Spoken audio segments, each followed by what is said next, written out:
Hey guys, thanks for checking out this continuation of the Casual Try Hard podcast. Mm-hmm. We went a little long on the last one, but here we are. Story of my life. Went a little long. Yeah, not really. Not really. If you like material like that, you can follow us on Twitter at Casual Tripod. Yep, we're also on Facebook at Casual Try Hard MTG, and you can email us at show@casualtryhardmtg.com. So please enjoy the rest of the episode. Thanks, guys.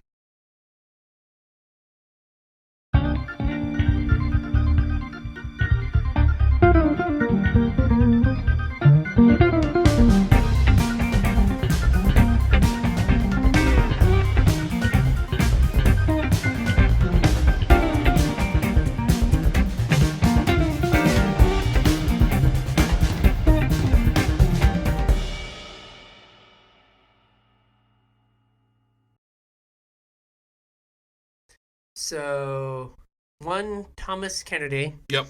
No longer small child. I was going to say average size adult. Yep. Wants to know if the Cavalier Cycle will be playable. Yep. And I don't know. Like, every couple sets, they try to print fix Titans. Yeah. And they always fix them too much. Yeah. So all of these come in and get you some value. Mm-hmm. And then leave and get you some value. Yep, and they all want to be a mostly monocolored deck. They all have triple on color in the casting cost. Yeah, and maybe for this coming 3 months, our mana is good enough to make that happen with check lands plus Scry lands plus shock lands. You might be able to work it out that it works. But you're probably, if you're red-white to play the Cavalier of Dawn, you're probably predominantly white. Yeah.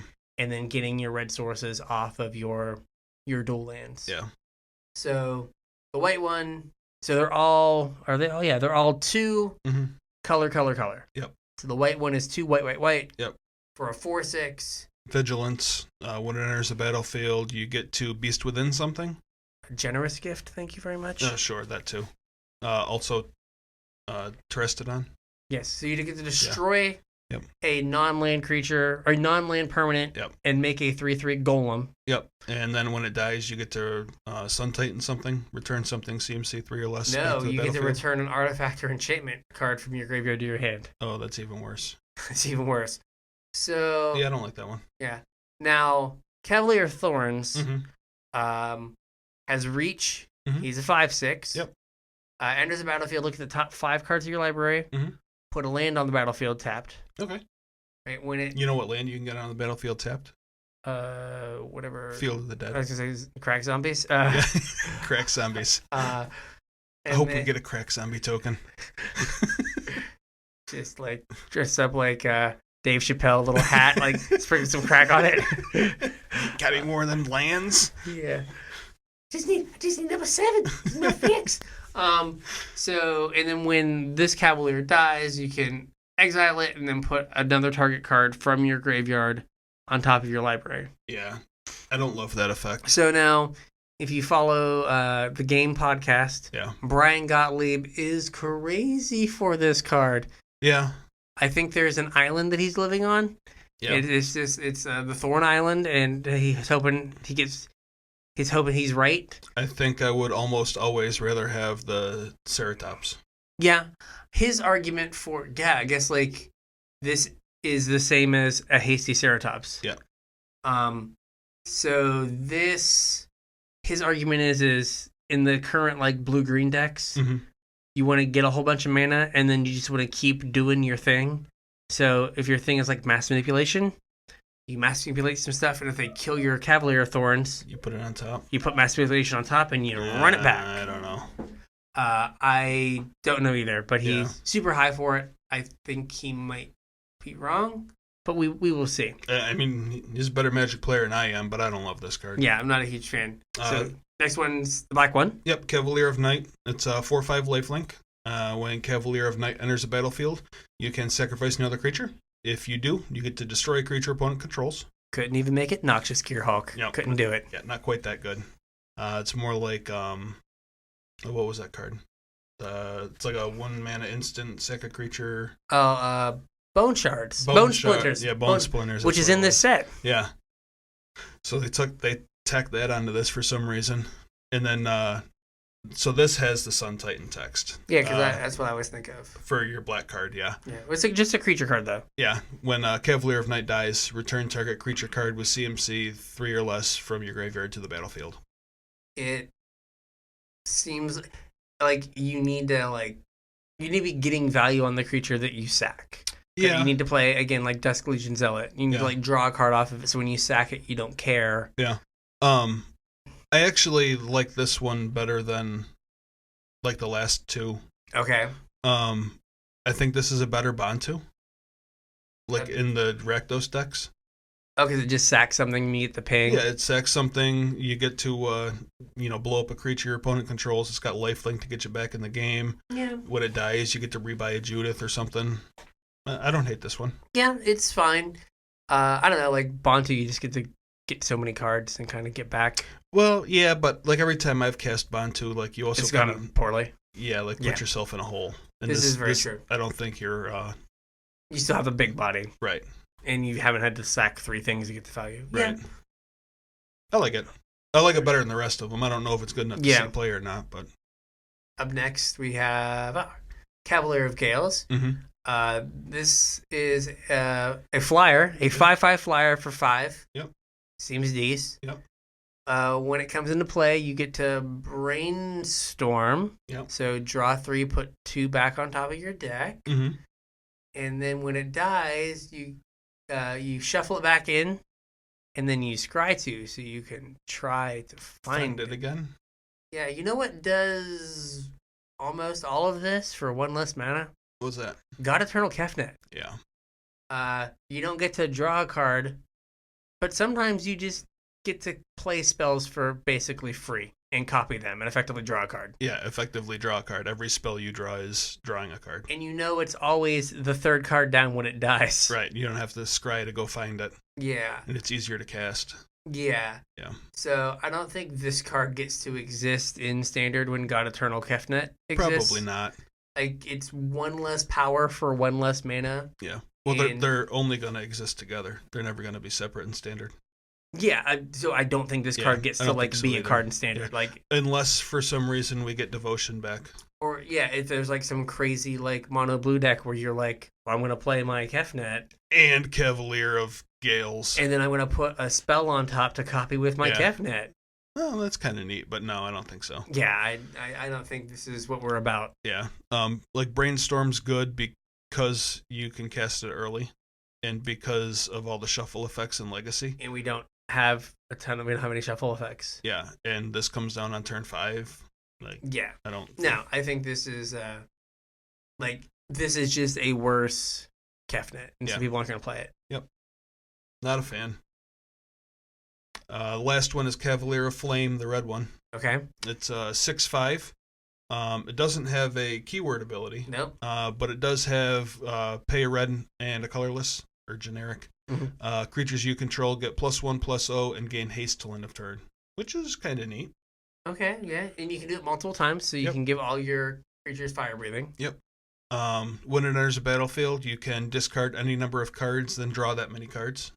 So it lets you kind of fix your hand late, but if you're playing red, like on turn 5, you probably don't have many cards left to discard. Yeah, like how many cards are you you're like ditching a little bit, and you couldn't like hold your lands. Right. Because he costs 5. Yeah. And then when it dies, it deals X damage to each opponent and each planeswalker they control, where X is the number of lands in your graveyard. I am super confused. Like, I guess. Yeah. What does this card want you to do? Well, like I said, you didn't get to hold on to your lands because you had to like cast him. Right. So and like his first ability wants you to have a bunch of extra mana in play, and wants you to have like go wide to be like a go wide creature deck. Yeah. It seems like they just like tacked a bunch of like text on this guy. Yeah. But it's not coherent. Yep. It doesn't like come together. So what do you think of the Cavalier cycle as a whole? I think that sums it up. Just yeah. I don't hate the black one. I think the white one, the fact that it can blow up like a planeswalker, is good. They do get a 3/3 out of it. They get a 3/3 out of it, but you have a 4/6. Yeah. But I'm gonna wait and be proven wrong on the green one. Yeah, I think that if you open one of these in your sealed pool, you get rid of it. But I think you jam it in your sealed pool. Yeah. I think it's for the most part. I think the green one is probably the least bomby of them, but I think the rest of them are like, if not bombs, like borderline bombs. Yeah. But I think in standard they might not be good enough. Yeah. Because like, is Big Pig better than Cavalier Aflame? It's close. They kind of do different things. They do different things, but just like the body and the rate. Yeah, but like Oketra's better than the white one by leaps and bounds. Yeah. Ronus. Kefnet's better than the blue one. Yeah. I don't know if Ronus is better. I don't know if Ronus is better either. And then Bantu, probably not. They do two different things to like compare.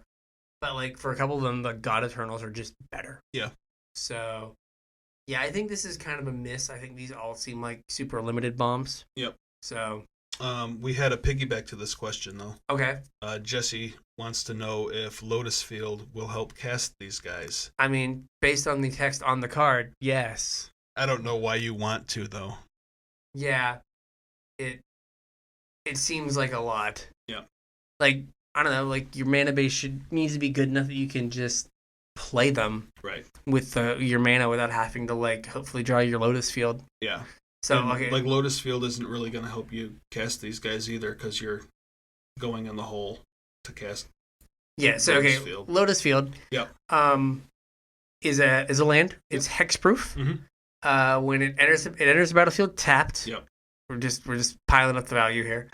When it enters the battlefield, sacrifice 2 lands. Yep. Woo. And then add 3 mana of any one color. Tap it. So. Yes, at face value, this will give you 3 on color to cast a Cavalier. Now, how frisky are we feeling? Well, let's call it out.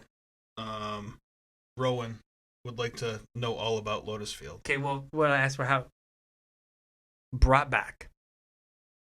Yeah. So, like, if you live the dream of have white on turn 3, white, float 2 white, play Lotus Field, play brought back.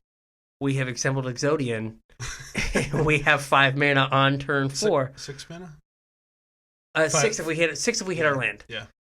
5 if we. Yeah. If you can do that with Llanowar. You can. And Nissa. But in the green ley line. Do you assemble Exodian? No, that's my question. That is my question. Have you assembled Standard Tron? Yeah. So, personally, I think that Lotus Field and what's the squirrel guy from Horizons with Vanishing? The Hermit. Yeah, 3 green, Vanishing 3, enters, make 4 squirrels. Yeah. And all squirrels you control get +1/+1. Yeah. These 2 cards are both versions of reserve list cards. Right. I think the most important thing about Lotus Field is it is super close to Lotus Veil. Right. Which Lotus Veil came into play untapped, but you had to sacrifice 2 untapped lands. And it did not have hexproof. Yeah, and you could add 3 mana of any color. Yep. Right? So this is not a functional reprint of that reserve list card. Yeah. But it's super close. Really close. They're next door neighbors. Yeah. Same with the Hermit Druid is reserve list, and it had Echo. Yeah. The new one has the same casting cost, makes the same number of squirrels. But has Vanishing instead. Yes. They're both Squirrel Lords. They're both Squirrel Lords. They get all squirrels plus. They are super. They're not functional reprints. Right. But they're close. Yeah. So I think that the most important thing is it shows that they're willing to edge up to play in that space a little more. Yeah. Yep. So I don't know where these see play. I know that some people were excited for them in Commander because apparently Lotus Veil sees play in Commander. Well, there's also, was it Blood Sun? Blood Sun lands lose all non-mana abilities. Right. So this would be just tap for 3 mana of any color. Yeah. So that's also why Lotus Veil spiked. Yes, and then it came back down when it didn't work. Right. And whatever they Scorched Ruins is the other one. Yep, for colorless. Yeah. So I don't know. I don't know like, I don't know where it has a home. I don't know where its home is in Modern, because the primetime decks already can get a bunch of mana without having to sack their lands. Yeah. And so bounce lands are just better than this. Yeah. So I don't know if you need to run out and buy a whole bunch. I don't think there's going to be like a home for it right away. That being said, if the price comes way down and you can buy these for 75 cents, I would. I would too. Yeah, it's a card that has potential to be broken. I don't think that potential exists right now. Yeah. Speccing on cards often comes down to this card has a weird, unique effect. Yeah. I should probably have some. Yep. And that's where you have to be on some of them. Yep. And this is just weird and unique. Yep. So if it's under $1, I'm going to buy a whole bunch of them, but I don't see it doing anything right now. All right. So next up, we have to look like far into the future here for super fan Ken Sexsmith here. Yeah, this is tough. So I think the first one we can probably handle. What are kind of our top 3 cards in Core 2020? Mm-hmm. That might have come across. I'm a big Drawn from Dreams fan. I really like the Elf. I was going to say the Elf is my other one. Yep. And I don't know where we have everything. Maybe Chandra? Like, Chandra's not going to see play in Eternal formats, but Big Chandra is probably just great. Mm-hmm. We didn't touch on him because we're already close to 2 hours, people. Right. Sorry. Thunderkin Awakener. Yeah. In Modern, he brings back elementals with toughness less than his toughness. So all of the Ball Lightnings. Yep. So those are the cards I think that and then you might be higher on Field of Ruin than not Field of Ruin. Field of Dead. Crack Zombies. Yeah, Crack Zombies. But yeah, I think those are mine. So I'd say like Chandra, the Elf, Elvish Reclaimer, and then Drawn from Dreams. Yep. I also really like the Elf. I like the Marauding Raptor. I think he's pretty good, and I would not be surprised if there was a Crack Zombies deck. Okay. So I think those are my 3. So his other question, which I think is way harder, is what decks are poised to take over after rotation? Yeah, like we're missing a whole bunch of information. We're missing like a whole next set. Yeah. I think the things that you can perhaps be sure of, and I think we've talked about this before, is mono white loses all of its pieces. Right. Like all of its power. Yep. History, Banalish Marshal, yep. and Legion's Landing. Mm-hmm. Mono red loses Chain Whirler, Fiashino, loses all the wizards. Everything. Yeah. Yeah. It keeps loses Firebrand. Yeah, I think it keeps Steamkin and Experimental Frenzy. Yep. Which is probably a deck on some level. Maybe. But I don't know. Like, so I think those decks go away, and it's really a question of what, like in the control decks, what becomes their finisher. Okay. Because for the last 2 years, their finisher has been Teferi. Yeah. The other thing that I think it's important to keep note of during rotation is that there are archetypes that have started to get fleshed out that haven't really got there yet. And sometimes that's an important place to look after rotation. Like Aristocrats, we had like a pretty heavy Aristocrats theme through some of Ravnica. And they might just be 1 or 2 cards away. Yeah, the deck didn't get there. So that might be some place to look. And there are also sometimes cards that maybe have been held down by other cards in the format. Yeah. That might get to see some play. Yeah, I was hoping that was going to be the case with Big Teferi, but now we have Little Teferi that does almost the same thing plus some. So yeah, but I mean, trying to think if there's like a big dumb like 5 white mana thing. So you also have cards that have been held out of the format by better cards of similar or the same mana cost. Right. So just like we talked about, Kefnet's going to probably keep the blue Cavalier out of standard. You know, maybe the white Cavalier is good enough, but it's not good enough when there's Lyra in the format. Yeah, why would you spend 5 mana on Cavalier of Dawn when you can spend 5 mana on Lyra? And... Exactly. So there might be cards that you thought were like, oh, hey, this is good. Yeah. That you just can't play. Another example is anything with 1 toughness in Chain Whirler. In Chain Whirler. Yeah. So those kind of things, maybe we can circle back to those cards that might be that aren't quite good enough with what's in the format now, right? But could perhaps be good enough going forward when like their space is freed up. Yeah. But yeah, so tough question to answer. Yeah, I think next preview season we can be like, hey, these are the decks that look like they got something going forward. So this these next two kind of go together. Yep. Chase Clark wants to know the top 3 busted cards for pre-release. And then what are the cards? What are the must-play cards in our pre-release from at Nick the Nerd on Twitter, aka Nick from Canada. Nick from Canada. Thanks, Happy Nick. Canada Day. Yeah. Oh yeah, it's Canada Day. It's Canada Day. Happy Canada Day, Nick. He tweeted me at 9 a.m, taking a break from day drinking. So yeah, that's some serious day drinking. He woke up early. So I think that probably the biggest bombs are probably the Cavaliers, if you can cast them. Like actual bombs, yeah. Yeah, actual. I think it's a I know they're mythic, and it's like easy to kind of default to that. Yeah, Planeswalkers too. Yeah, like I don't know if you're gonna have the choice of like, oh man, I have to play like I can only play Chandra or the White Cavalier. Which one should I play? Yeah. Both. Right. Find a way. Yeah, find a way. Find a way.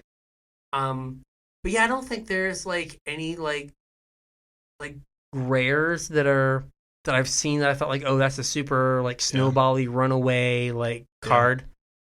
So I do want to note that I think it's funny that we got both of these questions and we answered them like pretty much without input from each other. And the thing that I put down was a common card, and the thing that you put down was a land cycle. Okay. So murder is busted. Yeah. Well, it's common. Like, murder's not a common card. Murder's usually uncommon.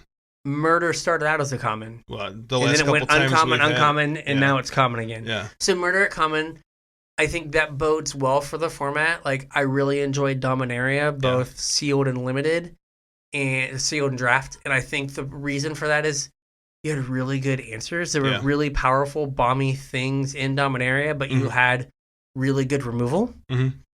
And having murder at common is like helps you do that. Yeah, typically the common removal spell in black is like 5 mana sorcery speed. Yeah. And we're getting a 3 mana instant removal spell. Yeah, which is just not something that you see a lot. Yeah, I mean, it's almost constructed playable. Yes. Like, there's been times where that card has been constructed playable. Yes, it has been. So when like the thing that you should play most, I went through and counted, and there are 18 cards that have 3 colored mana pips in their casting cost. That's a lot. It's a high amount. Yeah. And so they're incentivizing you to play 2 color decks because a lot of the powerful stuff is either triple color or double color. Right. And so I think that to kind of tie everything together, I think like play as many of the dual lands as you can. Yeah, and the common dual lands this time around are like decent ones. They're the gain life ones, right? Yeah, they're kind of better than guild gates. Like if there were no gate synergies, they're better than guild gates. Yeah. But like the black common removal spell being black makes it way harder to splash than eviscerate in Dominaria, where it was 3 and a black. Yeah. So like they are kind of driving you to play more 2-color decks, but that's not how sealed works. Right, you play what you got. Yeah, so I think that looking at your lands first, and then let that dictating to you what things you can splash, right? Like if you can get to like 5 white sources in your deck, play your 2 pacifisms. Yeah, sure. Like the card's great. Right, so those are the kind of things that you have to like look at. Yep. So I know for me, at least when I start building these, it's going to be what can I play based on the lands I get. Yeah. And then going from there, what is splashable. Right. And so I think those are going to be like my most played cards, because I'm assuming you're going to get, if they're common, you'll probably get 2 to 4. Yeah. They're not replacing basics, right? We still have all our basics. I do believe we still have our basics. So I think they're just in a common slot. Okay. So you're gonna get 2 or 4 a pool. So you, like those are gonna help drive what you can splash. Yeah. because, like I said, a lot of the cards are very color intensive. Yep. Yeah, so that's where we are. That's what you guys' questions for us were. Yep. Hopefully we did a good job of answering them. Yep. Wraps it up nicely, I think. Yep. So the section went well. Thank you for all your input. Yes, thank you very much. And again, like when you tweeted us, we respond. All the time. All the time. I responded to, when I put this on Facebook, I responded to every single post. I responded to all the tweets. Yep. We did it. We did it. So on here, it was our next segment is very well structured. Yeah. It is something about Arena. Something about Arena. We told you last week we really didn't have a whole lot to tell you, and we still don't, but we do have some... something you noticed. Yeah. I've played more. I messed around and ended up getting to Diamond. I was in Gold and was like, I guess I should get to Platinum because I get an extra pack and an extra shiny card. And then I just made my way through Platinum. And Sunday, I was like, there's 36 minutes left before it goes. If I can win 2 matches, I'll be in Diamond. Yeah. And I went 2-0 in 26 minutes. And there you go. Yeah, it was great. And the thing I've noticed is it's kind of like we talked about. Everyone's just playing Esper. Yeah. Esper and Grixis for some reason. Yeah, I've seen a lot of Grixis. Someone has decided that Grixis is playable. When did this happen? I don't know. It's not. I have seen actual 0 copies of Mono Red.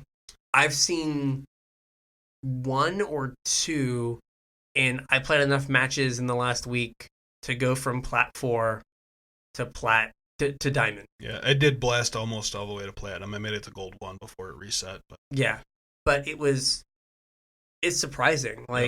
No mono white. No mono white. Yeah, I guess none. I've seen no mono white at all. Yeah. No, 2 mono red out of, I don't know, I'm playing maybe 4 to 5 matches a night. So I played 35, maybe 40 matches. Not 2 mono reds. That's super weird. Yeah. It's all blue, black, X. Yeah. Either Esper or Grixis. Yeah. And then. Or Sultai. Yeah. Yeah. I think I played against a couple Explore creature decks. But yeah, it's super weird. It has just all dried up. Yep. And I think that all can get traced. And I can't explain the Grixis. Yeah, that's just a weird one because Grixis hasn't done well this standard season at all, really. Yeah, and I don't know if it's just the end. People are like, I'll just jam Grixis because I want to. Yeah. But you look at it's just gone away, and I think it all ties back to the Mythic Championship. Yeah. Right? I agree. Everyone played, basically the decks were Esper, Simic, yep, and then Gruul. Those are basic, and that's pretty much what I've seen. I played against a Bant Arcbow today. I haven't seen any Gruul. I've seen a couple. Yeah. But yeah, it's. I was playing Gruul, but yeah, it's super weird. Yeah. And again, I don't know what you can, other than Mythic Championship, I don't know what you trace it back to. Yeah, I don't know either. So, unless, like you said, it's just end of the season, people are going to jam whatever they feel like. Yeah, because it's the end of the standard. Yeah. So it's not like you're testing for any events with these cards. Right. So you can just get away with playing whatever you think is fun. I don't even think we have any standard events coming up until rotation, do we? In the next quarter? Big events, yeah. I don't think none in the Southeast. I don't think so. So there'll be MCQs. Maybe. We haven't heard anything yet. Oh, good point. Yeah. Yeah. Good job, OP. Yeah. Weird. Yeah. So I am looking forward to, I do believe that Sealed will start on Arena on Thursday. Yeah. Happy 4th. Yeah. So if you're like me and your wife's out of town, you're just going to play Arena all day. Maybe you can come down to the inlet, hang out with me and my wife if you want. I could do that. I was gonna say I was just gonna go buy myself a steak, throw it on the George Foreman, and or you can do that. Play Arena. Did you hang with people? No. No. Did you put on pants? No. I bought the steak on Wednesday. I didn't have to leave the house. But I did play 15 sealed pools.